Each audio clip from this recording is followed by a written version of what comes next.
esse princípio da mordomia fiel, ele foi apresentado na primeira aula justamente porque ele vai permear tudo que a gente vai falar nos próximos encontros, incluindo o de hoje, que nós entramos com essa questão do buscando conselhos, né? Nós temos duas fontes principais quando a gente pensa nos conselhos. O primeiro é a própria palavra de Deus. Então, a gente tem alguns textos que nos ajudam a pensar sobre isso especificamente, considerando a aplicação no campo das finanças. Salmo 119, 24. Também os teus testemunhos são o meu prazer, são os meus conselheiros. Salmo 119, 98, 99. O teu mandamento me torna mais sábio do que os meus inimigos, porque eu o tenho sempre comigo. Compreendo mais do que todos os meus mestres, porque medito nos teus testemunhos. Sou mais entendido do que os idosos, porque guardo os teus preceitos. Isso tem muito a ver com o que o pastor Jonatas comentou aqui, né? Todo o ensino que nós temos recebido dominicalmente, nos cultos, nos estudos bíblicos, espera-se que nos encontros com os irmãos, tudo aquilo que a gente aprende, ouve aqui aos domingos, a gente coloca em prática, inclusive no campo das finanças. Porque, como a gente viu no domingo passado, a Bíblia não é um livro sobre finanças, mas a Bíblia traz princípios que nós devemos também aplicar quando se trata do assunto financeiro. Finanças, né? Finanças pessoais. As verdades contidas nas Escrituras são atemporais e transmitem a vontade de Deus para todas as gerações, e nós devemos considerar isso em nosso coração. Mas nós também buscamos conselhos com os irmãos, com aqueles irmãos que são piedosos, irmãs piedosas, que administram bem sua casa. E aqui as mulheres também têm um papel desafiador, que é administrar o dia a dia de uma casa. E administrar o dia a dia de uma casa não é fácil. Né? Você vive... Essa semana apareceram vários vídeos lá no meu histórico do YouTube, sugeridos, né? Falando sobre o que nós conseguimos comprar no supermercado hoje com R$100, com R$200, com R$50, e é cada vez menos. Né? Então, esse é um desafio. Como é que você faz aquele dinheiro que você tem ali para compras, para um passeio, para um momento de lazer com a sua família, ele trazer o melhor resultado que você consiga? Então, você busca conselho com os irmãos também para isso. Só que algumas questões e algumas dificuldades que nós temos nos impedem de dar esse passo. Eu listei ali algumas delas, não são todas, mas nós podemos ter vergonha, nós podemos ter o medo de incomodar o nosso irmão e a nossa irmã, então a gente não busca o conselho, a gente consegue tomando as nossas decisões. Pode ser o orgulho, pode ser a sensação de independência e que submeter aquilo a um irmão ou uma irmã mais experiente, que já caminhou mais com o Senhor, talvez a gente tenha até a nossa decisão já tomada, talvez questionada. Eu coloquei essa pergunta ali. Como nós reagiríamos ao receber um conselho que vai contra uma decisão que nós já tomamos? Será que a gente vai receber isso bem?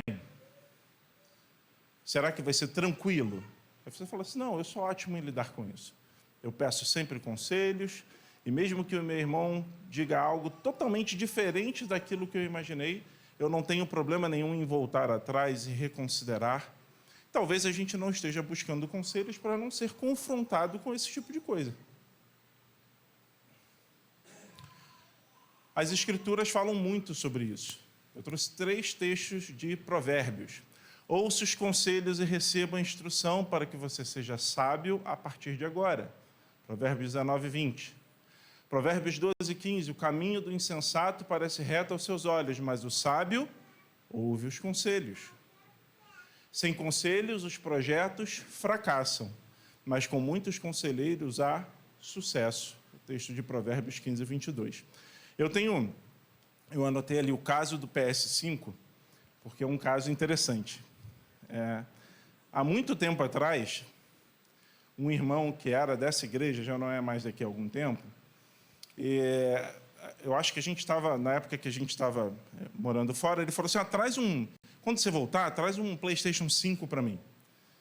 E aquele pedido foi tão absurdo, não por trazer, o problema não era trazer. O problema eram as prioridades daquele irmão. Ele tinha tanta dificuldade, digo financeira, ele tinha tantas outras demandas com a sua própria família, que o pedido de trazer um PlayStation 5 para ele, assim, é aquele tipo de pedido que você nem faz, sabe? Que você já faz um crivo assim, não, acho que isso é muito absurdo para eu pedir. E eu falei, meu irmão, não vou levar. Eu não vou levar por isso, por isso, por isso, por isso, por isso. E conversei, expliquei a ele, e ele entendeu. Eu não sei se depois ele pediu a outro atravessador para trazer o PlayStation 5 para ele, mas naquele momento ele pareceu entender. E essa é uma necessidade que nós temos. Submeter os nossos planos primeiro ao Senhor, mas também a irmãos, que podem nos aconselhar às vezes. Eles estão enxergando algo que a gente está tão envolvido na situação que a gente não está considerando. E isso pode evitar que nós tomemos algumas decisões que sejam muito ruins para nós e, consequentemente, para a nossa família. E o outro conselho, um outro exemplo que eu tenho, assim, que eu vivenciei diretamente, é que em 2018 eu estava saindo da empresa onde eu trabalhava e eu fui conversar com o Fábio Marques, alguns irmãos aqui conhecem, já foi membro dessa igreja. E conversando com ele sobre a minha situação, o que eu deveria fazer e tudo mais, ele falou assim, olha, eu vou te dar uma resposta que eu não sei se é a que você está esperando, porque eu, naquele momento, queria abrir uma empresa. E ele falou o seguinte, olha, talvez a minha empresa esteja no momento de desenvolver algumas novas frentes de trabalho e tenha a oportunidade de você desenvolver esse negócio aqui dentro. E foi o que aconteceu. Era algo que não estava no meu radar, era algo que eu não considerava, e numa conversa com um irmão, aquele horizonte se abriu para mim. Então, a gente tem essa necessidade, enquanto membros de uma igreja local, nos aconselharmos e darmos conselhos aos nossos irmãos nas mais diversas áreas, inclusive na questão das finanças pessoais. Se você é casado, busque conselhos com seu cônjuge. Ah, mas eu tenho muito know-how na área de economia e finanças e minha esposa não, ou o contrário.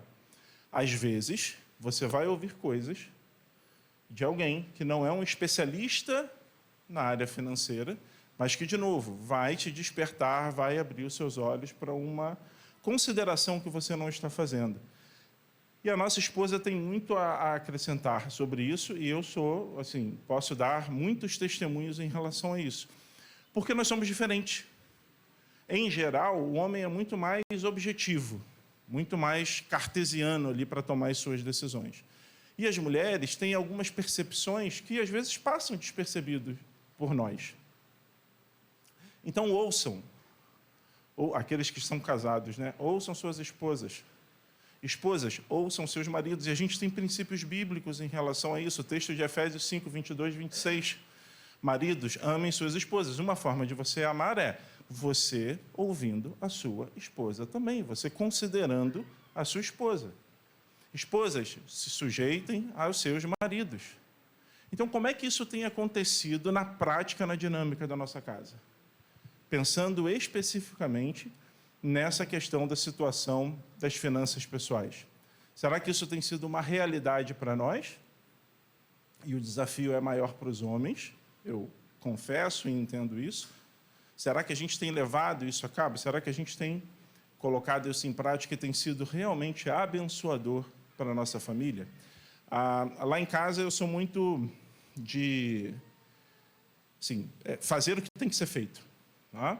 Então a gente tem essa situação, os irmãos sabem, os irmãos têm orado, da nossa mudança de volta para o Rio de Janeiro.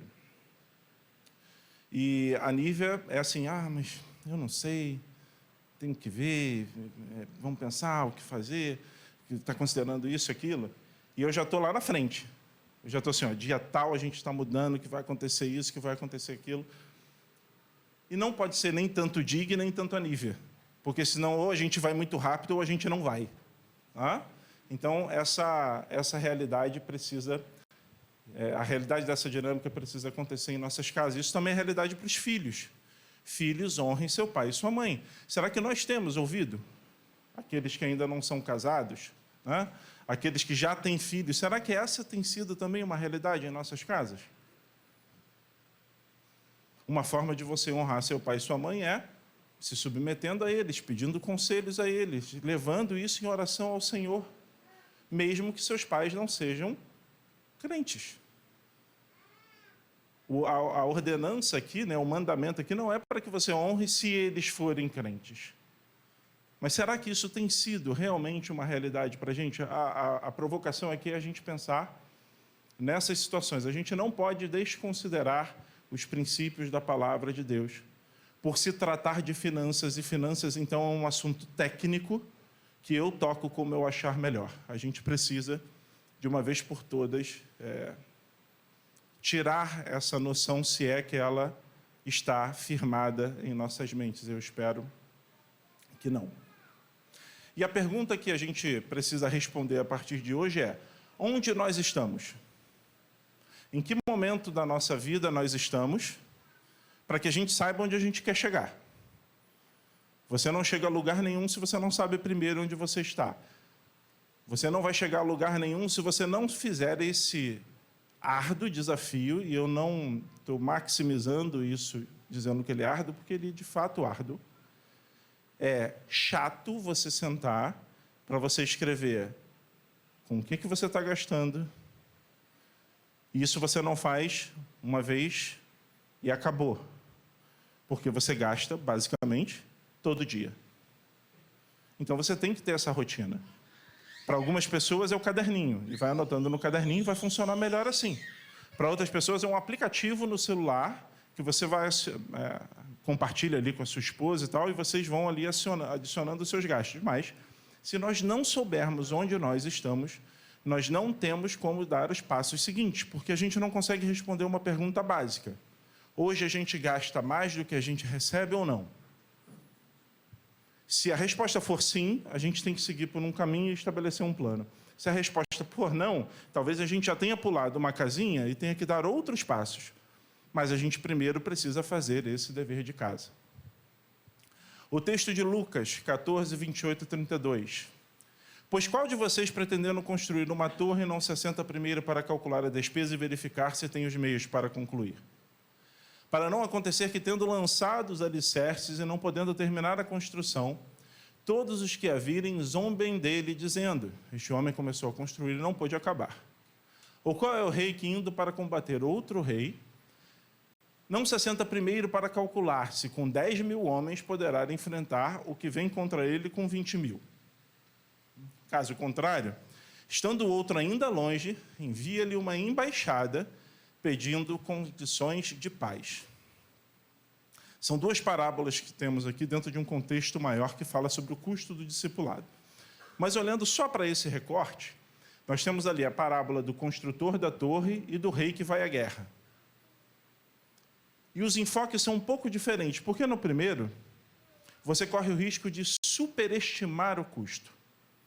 Então, você não precisa ter todas as informações para você tomar uma decisão. Se você, para tomar uma decisão na sua vida, esperar ter todas as condições ali definidas, para então dar o próximo passo, a realidade é que você quase nunca terá todas as informações na sua mão.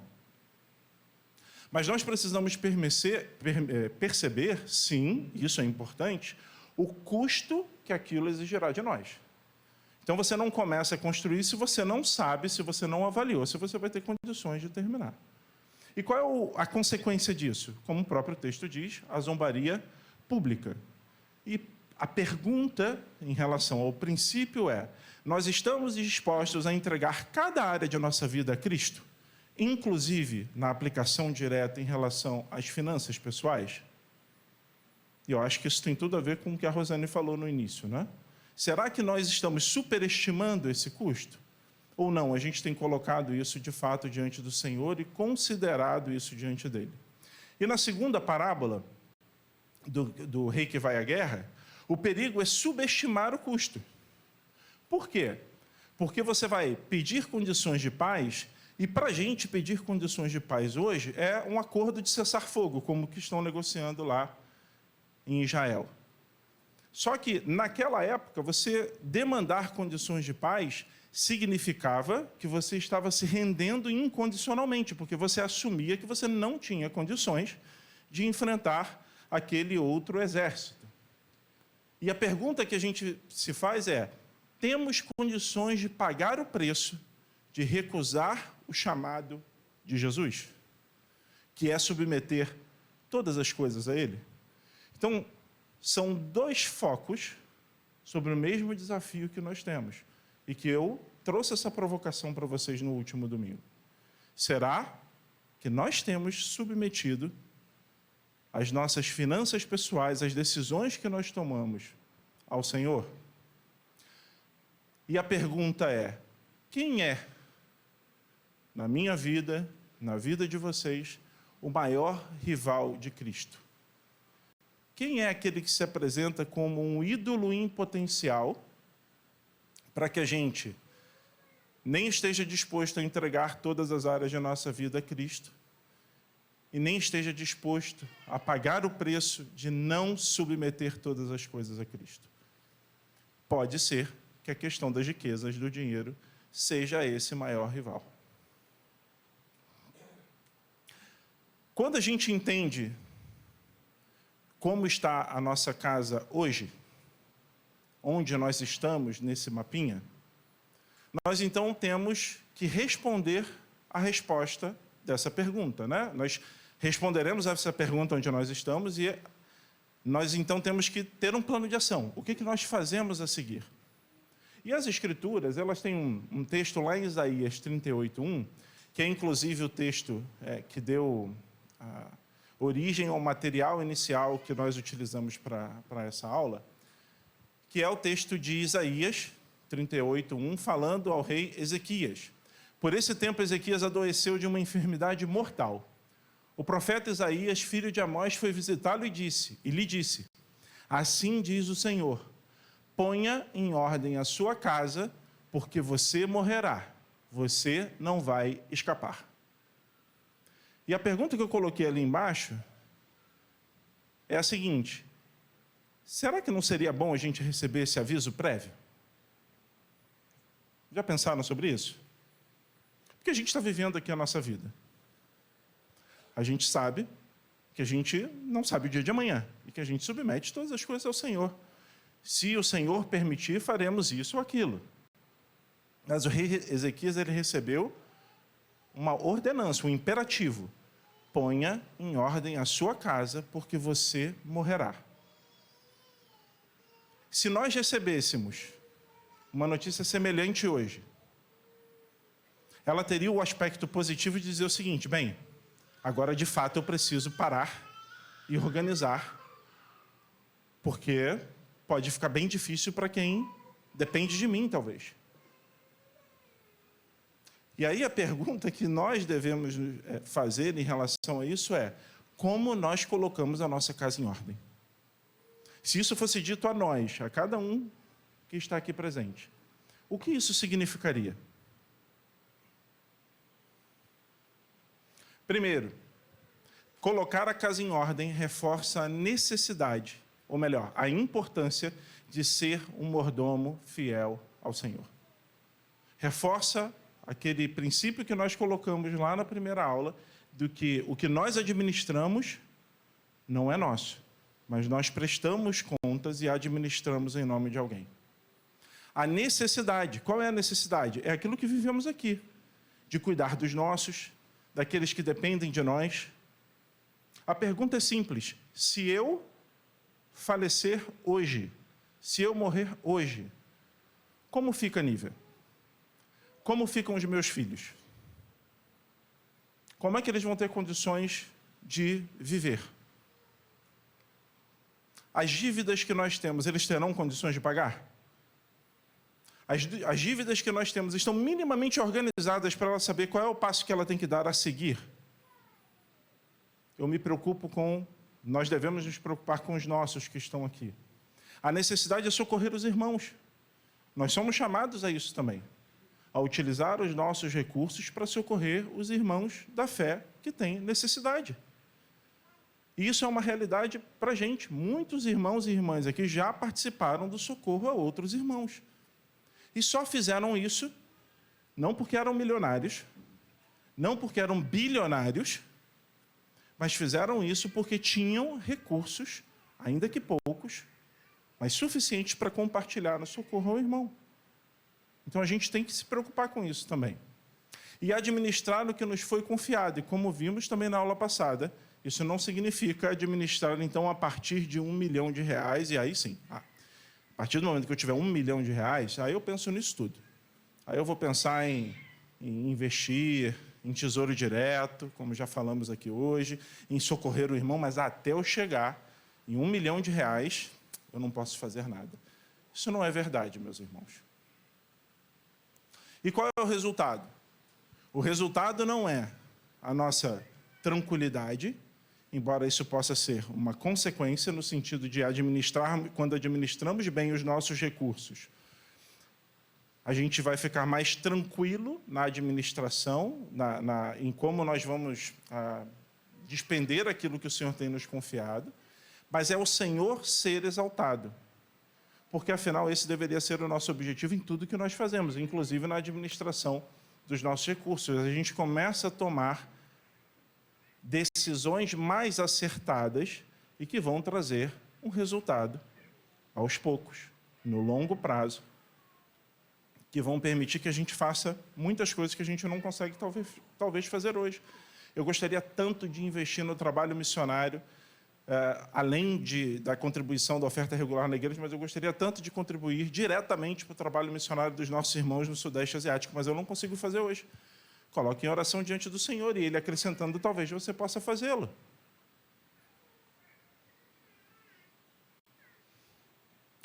Se a gente pensa, então, que a gente tem que colocar a nossa casa em ordem, e a gente já entendeu onde a gente está, a pergunta que a gente pode fazer a seguir é: então, qual é o plano para eu conseguir avançar essas casinhas? Como é que eu sigo os meus próximos passos? A primeira coisa que a gente tem que fazer é listar os nossos débitos. Eu preciso saber o que eu devo, quanto eu devo, a quem eu devo. A gente já falou aqui que esses débitos não é só, porque peguei dinheiro emprestado com fulano. Isso pode ser uma fonte. Carro financiado é uma dívida. Você tem um compromisso de pagar ali todo mês. O carro financiado, ele não é seu. Ele é de quem está financiando para você, até você quitar.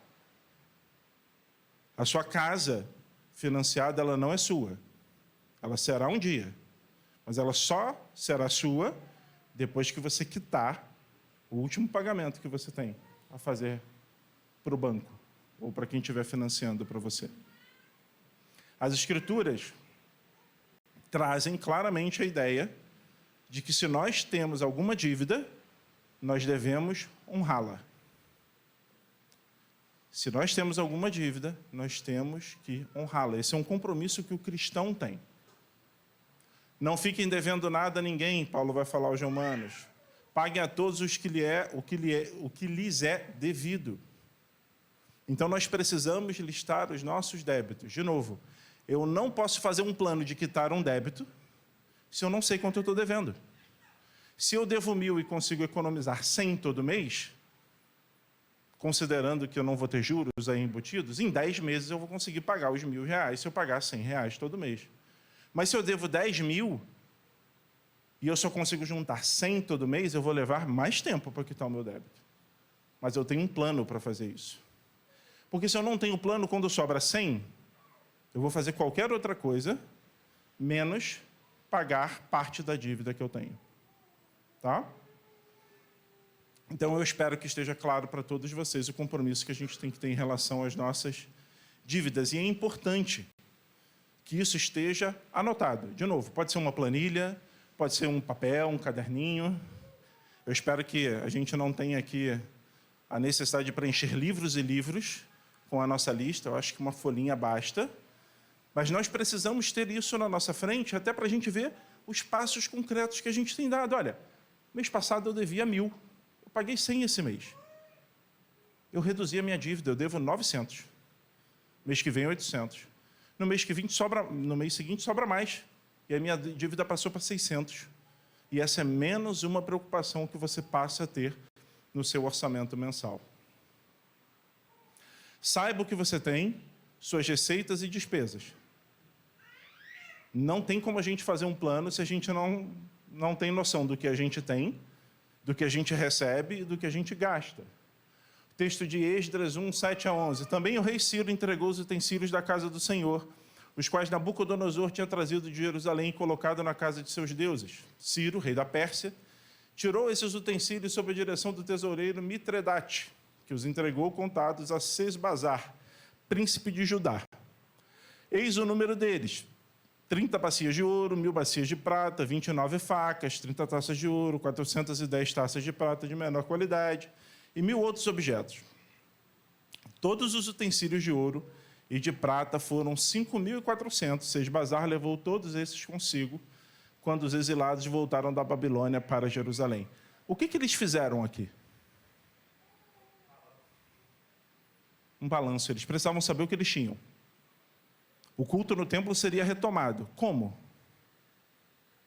Quais os recursos que eles tinham na mão? O que faltava? Qual era o próximo passo a ser dado? Aquilo era suficiente ou não? Se eles não fazem esse inventário, se eles não fazem esse balanço, não há como o próximo passo ser dado. Tá? Por que você deve, então, fazer um inventário? Eu entendi a importância de fazer lá para o templo, tá ótimo, está nas escrituras, né? Então deve ser realmente necessário. Mas se você pensa em você, na sua realidade, na sua casa, seja você solteiro ainda, qual é a importância de você fazer esse inventário? Se é que tem importância, tá? Pode ser que eu tenha colocado a pergunta e a resposta seja: não tem importância nenhuma. Deixar a casa em ordem. Mas o quê?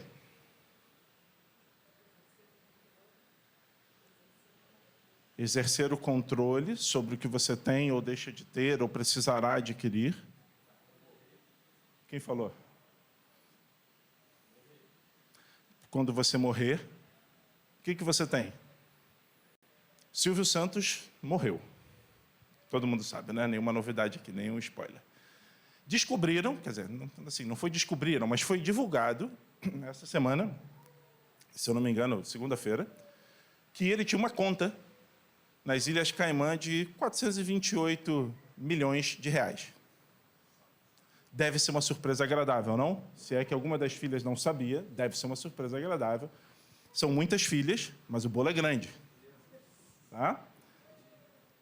Mas se a surpresa é contrária, Silvio Santos apostou contra alguma ação qualquer, aquela ação, ao invés de cair, subiu. Silvio Santos tem uma dívida de 428 milhões de reais.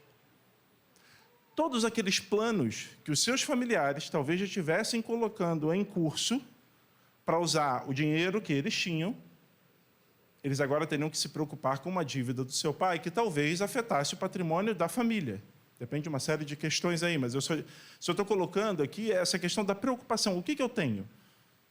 Então, é essa questão do inventário. E aí, de novo, não pensa, gente, que é só importante para a empresa, para o Silvio Santos, que tinha milhões. Isso é importante para a gente. Isso é importante para a gente colocar a nossa casa em ordem. E uma pergunta desafiadora ali embaixo.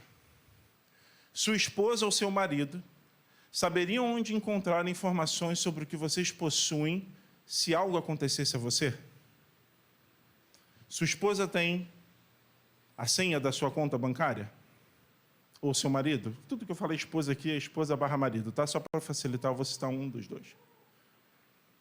Se você tem algum seguro de vida, a sua esposa tem acesso a essa pólice? Ou ela nem sabe que ela existe e nem sabe onde procurar?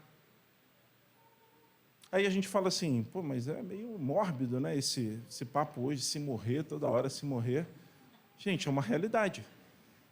Esperamos ter longa vida, morrer lá dormindo, né? O pastor Maurício de vez em quando fala isso. Todo mundo quer morrer dormindo e dormir tranquilo.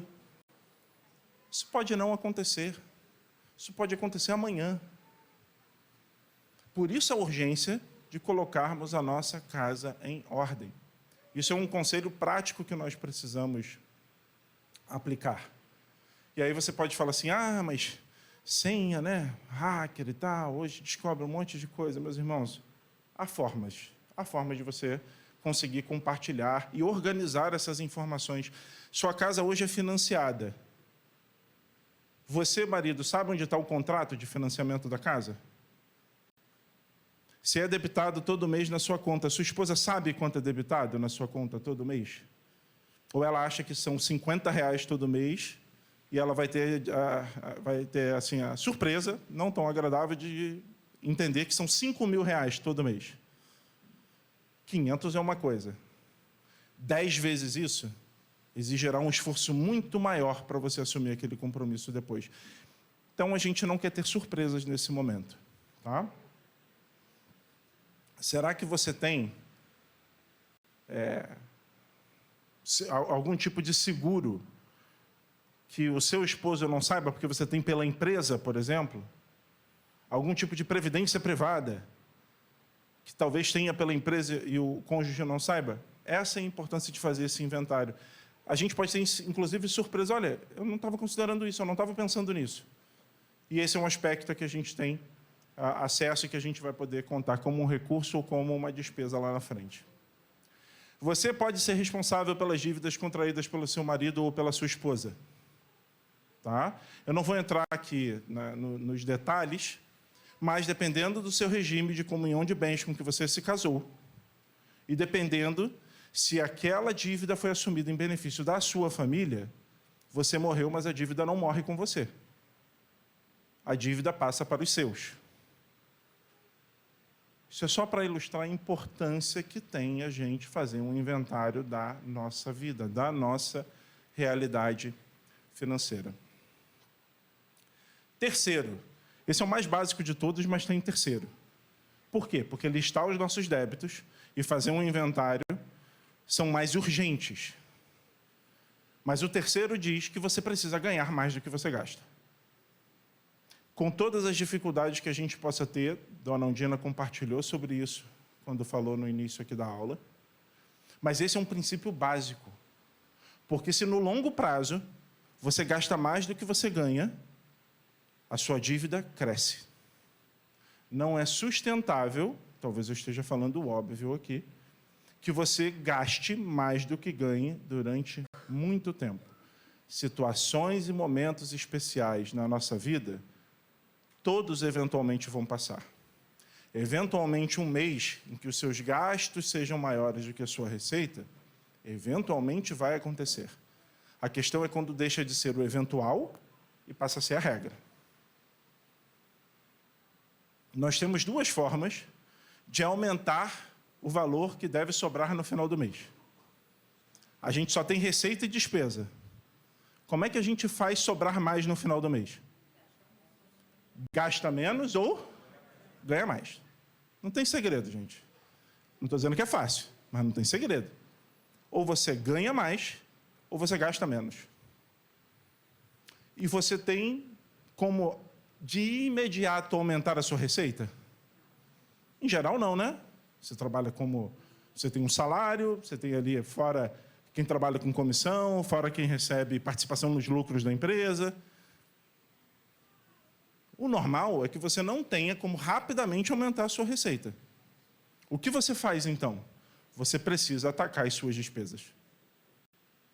Daí, de novo, a gente volta na importância do que a gente tem falado na aula 1. A gente precisa saber para onde vai o nosso dinheiro. Se a gente não sabe, é R$50 de água, R$45 de coxinha. Mas, gente, eu não tenho nada contra a coxinha, nada contra a água. A questão é que você saiba com o que você está gastando. E que você conscientemente, no final do mês, olhe e fala assim, está tudo bem, eu posso continuar gastando R$450 em coxinha todo mês. Está tudo bem. Eu posso continuar indo ao cinema toda semana. Não tem problema. Talvez você possa. Mas talvez os números digam para você que você tem que olhar isso com mais cuidado. Talvez o seu orçamento vai dizer para você, esse é um ponto que rapidamente você consegue reduzir. Porque ir ao cinema toda semana é necessário? Não. A coxinha pode ser a melhor coxinha do Rio de Janeiro. R$450 em coxinha, e ninguém gasta R$450 em coxinha, só um exemplo exagerado. Tem gente que gasta? Então deixa quieto. Mas é isso, precisamos então atacar as nossas despesas, tá? Se a sua despesa for maior que a sua receita, ou você terá uma dívida, ou você vai consumir parte da sua reserva de emergência dos seus investimentos. Se você tem uma reserva de emergência, você precisa tirar dinheiro de algum lugar para fazer frente às suas despesas. E se ela permanece, né, suas despesas maior do que as suas receitas durante muito tempo, você vai consumir até um ponto que talvez ela acabe. E aí você entra na questão das dívidas. Se as suas despesas são menores do que as suas receitas, você vai poupar. E eu botei entre parênteses, exigirá sacrifícios. Exigirá menos coxinhas. Exigirá menos cinema. Não tem segredo, gente.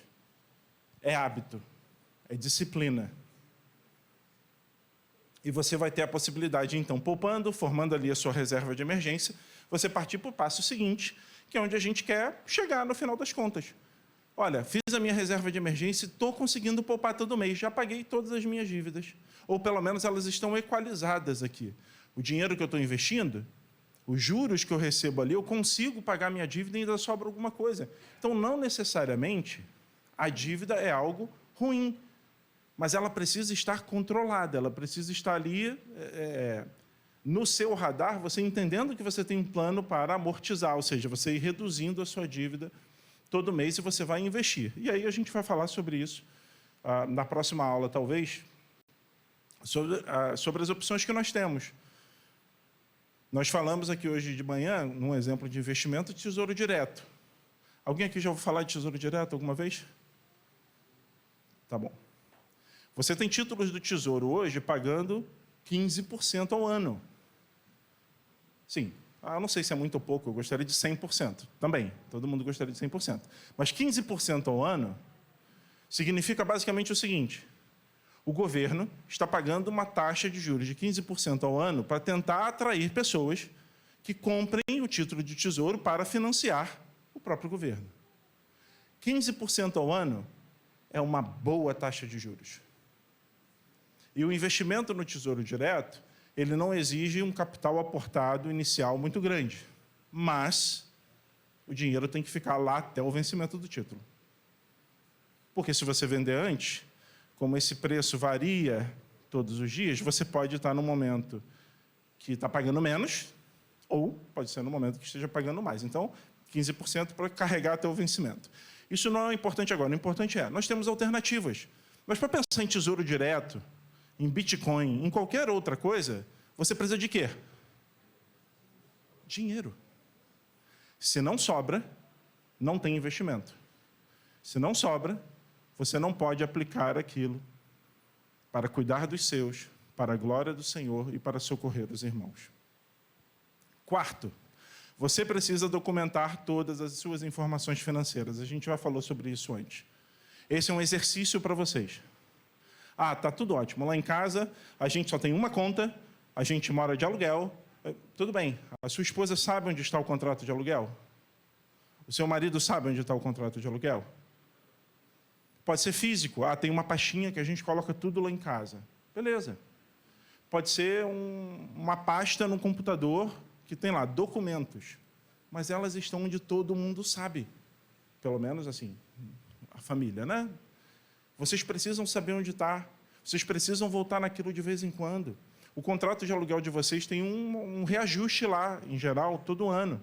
De quanto é? Sabe aqueles números que aparecem no jornal? O IPCA fechou 0,57 no mês. Isso influencia. Influencia o preço da gasolina, influencia o reajuste do contrato de aluguel, influencia um monte de coisa do nosso dia a dia. E a gente não precisa ser um especialista em economia. Não é o nosso objetivo aqui. O nosso objetivo é que nós estejamos atentos para administrar bem aquilo que o Senhor nos confiou. E essa é uma parte importante. Já falei, né? Apólice de seguro, documentos de imóvel, senha de acesso, ou teremos surpresa se algo acontecer.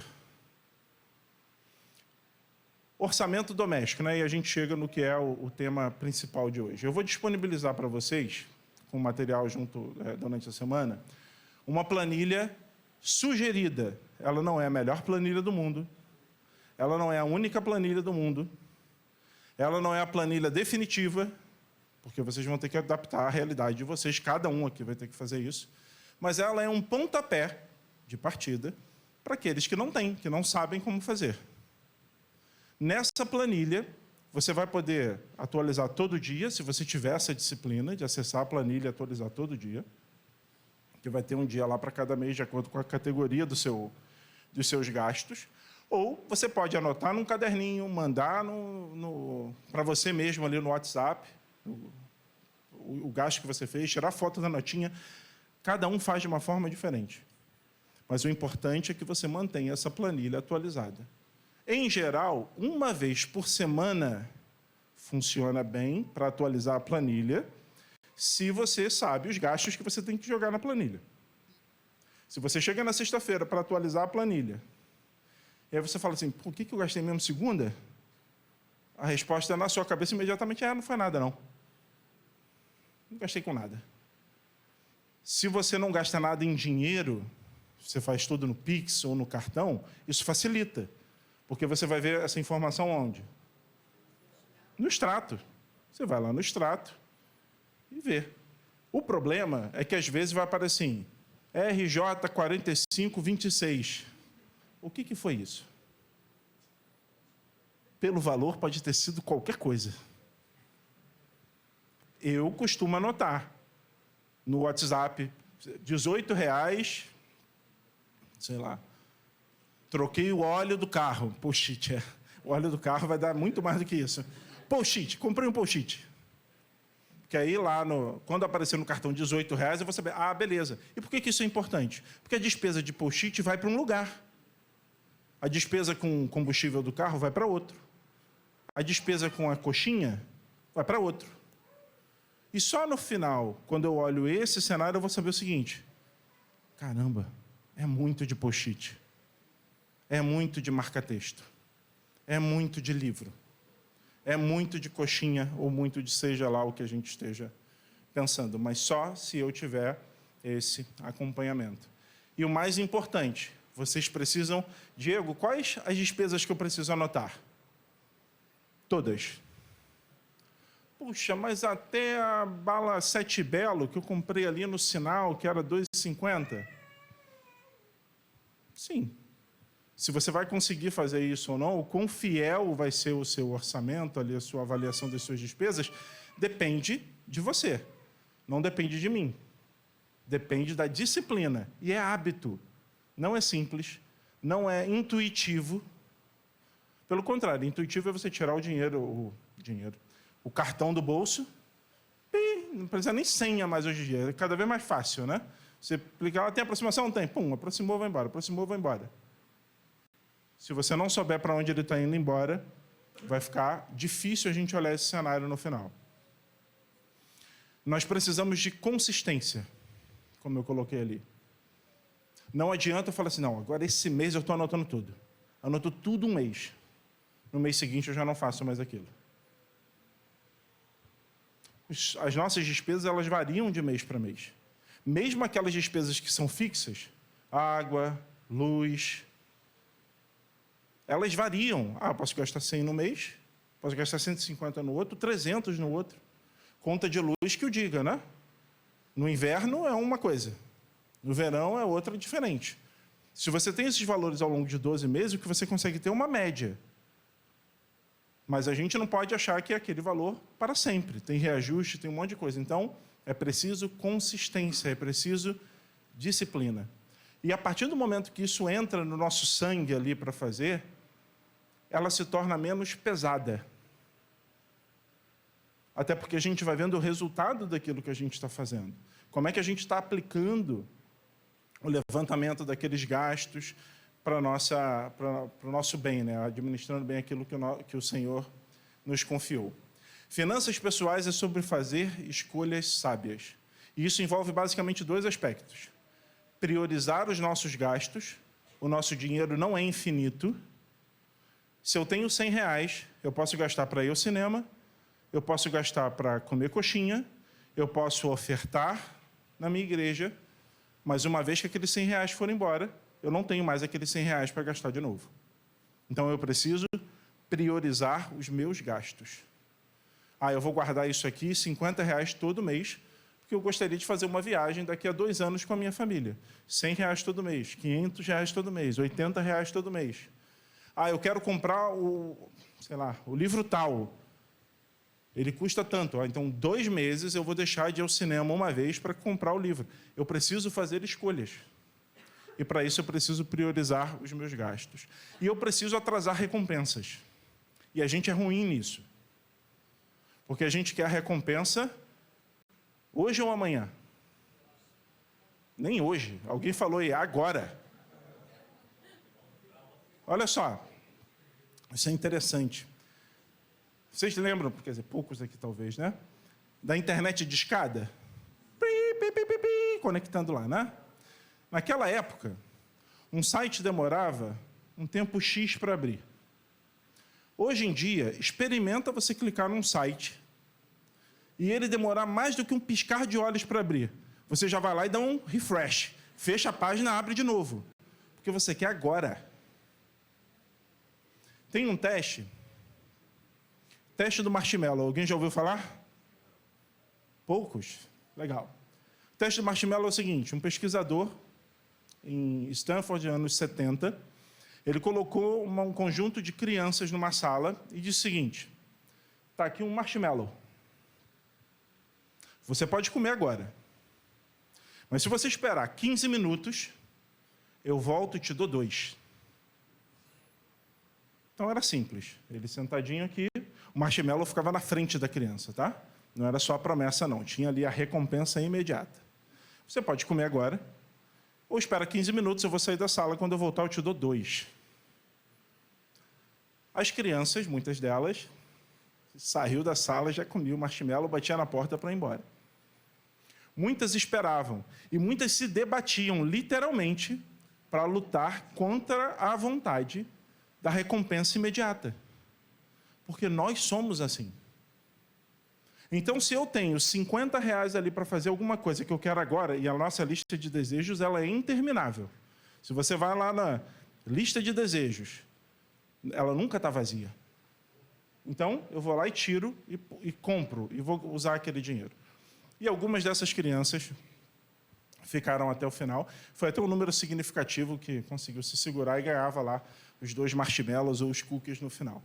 E a pergunta que eu faço para aplicar aqui é: será que nós estamos dispostos a postergar as nossas recompensas e aplicar bem o nosso dinheiro para amanhã, mês que vem, daqui a 6 meses, daqui a 1 ano, ter mais e poder, então, satisfazer algumas das nossas necessidades? Porque o marshmallow está diante de nós o tempo todo. Das mais diferentes formas, sabores, e nós precisamos postergar as nossas recompensas. Para a gente terminar, eu falei do mapa, né? Saber onde estávamos, saber organizar a nossa casa. Vimos 4 aspectos importantes para esse plano. E alguns deles que nós falamos hoje: inventário e orçamento doméstico, reserva de emergência. A gente falou na primeira aula, mencionou hoje, vamos falar mais detidamente sobre ela na próxima semana. Pagar os nossos débitos, eu preciso saber quais são as minhas dívidas, para que eu honre o pagamento dessas dívidas. Nós temos, ou deveríamos ter, o desejo de investir. Quando a gente falar de investimento, a gente vai falar de um conceito muito simples, mas que é, no longo prazo, fundamental, que é juros compostos. Juros compostos, se você tem tempo, e eu vou mostrar alguns números aqui para a gente, justamente para nos incentivar a postergar a nossa recompensa, eles podem ter resultados que no primeiro ano, no segundo ano, no terceiro ano, você fala assim: mas não está dando, não está aparecendo para mim. Mas a partir do momento que esses juros compostos trabalham ao longo do tempo, você vê o seu patrimônio aumentando. E, de novo, eu não estou falando aqui de ter R$7.000 todo mês para investir, não. Eu estou falando de ter, mesmo pouco, mas se a gente sabe, primeiro, se a gente consegue poupar, e segundo, se a gente sabe como investir, a gente vai ver, no longo prazo, bons resultados em relação a isso. Princípios da mordomia fiel, vou revisá-los agora no último slide para vocês, porque tudo isso que a gente falou aqui leva em consideração os princípios da mordomia fiel que a gente viu na aula 1. E passando o bastão, esse é o último aspecto que a gente vai falar na aula 4, sobre a necessidade que nós temos, aqueles que já são pais, aqueles que serão pais, de transmitirem isso para os seus filhos, de transmitirem esses princípios. Os princípios da palavra de Deus, que esperamos, temos sido ensinados, a gente já faça isso hoje. Mas como é que a gente pode aplicar essas coisas às finanças? Será que os nossos filhos têm visto em nós um bom testemunho? Como é que a gente pode melhorar isso? À luz das Escrituras, administrando bem aquilo que o Senhor nos confiou. E os princípios da mordomia fiel são esses aí. Nós evitamos as dívidas, nós buscamos conselho, nós tratamos tudo com honestidade absoluta, nós contribuímos generosamente, nós trabalhamos com afinco, nós poupamos e investimos e nós gastamos com sabedoria. E eu queria terminar, e assim, bem rápido mesmo, com uma palavra de esperança. Porque, às vezes, esse assunto pode estar gerando em nós algum tipo de aflição ou de ansiedade. E talvez a pergunta que a gente tenha no dia a dia são algumas dessas aqui. Mas será que eu manterei o meu emprego? Será que eu terei recursos suficientes para pagar o meu aluguel no mês que vem? Será que eu conseguirei colocar à mesa os alimentos, o alimento necessário para os meus filhos? E às vezes a gente imagina que a perseguição religiosa pela nossa fé em Cristo seja a única forma de sofrimento do cristão. E graças a Deus pelo ensino que a gente tem recebido na nossa igreja e o incentivo que nós temos a orar por isso, os nossos irmãos que sofrem perseguição. Mas as dificuldades financeiras podem ser uma fonte de sofrimento para muitos dos irmãos que estão aqui conosco hoje. E como é que a gente considera isso? Né? Aí a gente vai a Paulo. Paulo falou muito, tratou muito sobre isso, porque ele experimentou isso ao longo da sua vida. Eu não vou ler esse texto de Filipenses, isso vai ficar como tarefa para vocês, até pelo nosso horário. Mas Paulo fala sobre esse contentamento. E é isso que nós buscamos no Senhor. O contentamento para, tendo muito ou tendo pouco, nós nos alegrarmos no Senhor. Nós submetermos todas as coisas ao Senhor. Administrarmos bem aquilo que Ele nos tem confiado. O Senhor nos prometeu que todas as nossas necessidades seriam atendidas, não os nossos desejos. E a gente tem claramente uma diferença entre o que é necessário e aquilo que a gente deseja. E o que Deus promete no contexto desse texto é contentamento. E contentamento é uma característica do mordomo fiel. O mordomo fiel administra bem, em qualquer temporada da sua vida, aquilo que o Senhor lhe confiou. Esteja ele hoje lidando com muito, olhando do aspecto financeiro, esteja ele lidando com pouco, esteja ele lidando com a abundância, esteja ele lidando com a necessidade. E não é necessariamente, pelo menos não necessariamente de forma imediata, tirando você daquele contexto de dificuldade financeira. Mas é através e durante aquela temporada da sua vida.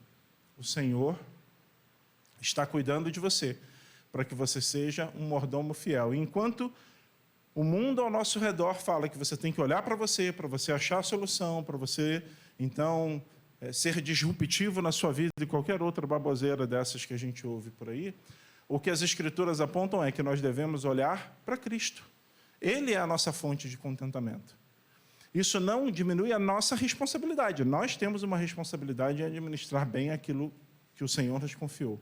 Mas nós nos alegramos e nos satisfazemos no Senhor. Amém?